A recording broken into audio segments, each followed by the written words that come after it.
Jalannya terbuka. Ketika didengarnya bahwa itu adalah Yesus orang Nazaret, mulailah ia berseru, "Yesus, anak Daud, kasihanilah aku." Markus pasal 10 ayat 47. Banyak orang Kristen tentu saja berpikir, jika Yesus ini berada di dunia, saya akan datang kepadanya meminta pertolongannya. Namun ketika Yesus berada di dunia, manusia hanya mempunyai akses yang terbatas kepada Tuhan. Jika kita cukup beruntung berada di waktu yang tepat di mana Tuhan Yesus berada dan jika orang banyak di sekitarnya mengizinkannya, kita dapat bertemu dengannya. Ia adalah seorang manusia terdiri dari darah dan daging dan hanya dapat berada di satu tempat pada waktu yang sama. Sebuah pertemuan dengan Yesus. Ketika Yesus masih berada di dunia, Bartimeus adalah salah satu orang yang beruntung untuk berjumpa dengannya. Bartimeus berteriak, "Yesus,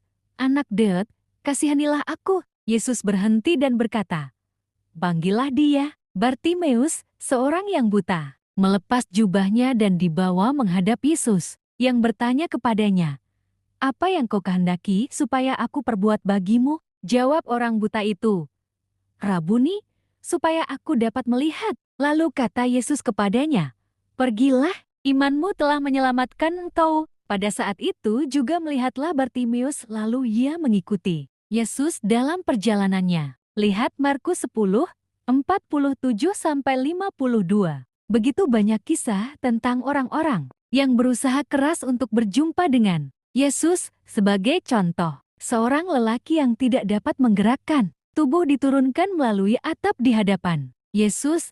Tuhan Yesus menyembuhkannya. Seorang wanita Kana yang beruntung karena Yesus melintasi jalannya. Setelah terjadi banyak pertentangan, ia menerima kesembuhan untuk anak perempuannya dikarenakan oleh imannya yang besar. Sungguh luar biasa karena kita tidak perlu pergi ke Israel untuk dapat berjumpa dengan Yesus.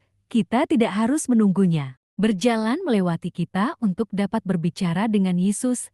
Tidak. Kita memiliki akses kepada Tuhan dan dapat pergi kepadanya setiap waktu. Jika kita tidak memiliki jalan keluar, Tuhan ada di tengah kesukaran dan kita dapat memanggilnya. Ia rindu untuk menolong kita. Dia itu Tuhan yang penuh belas kasihan dan ingin mengampuni, membebaskan dan menyembuhkan kita. Yakobus 4:8 berbunyi, "Mendekatlah kepada Allah, dan Ia akan mendekat kepadamu."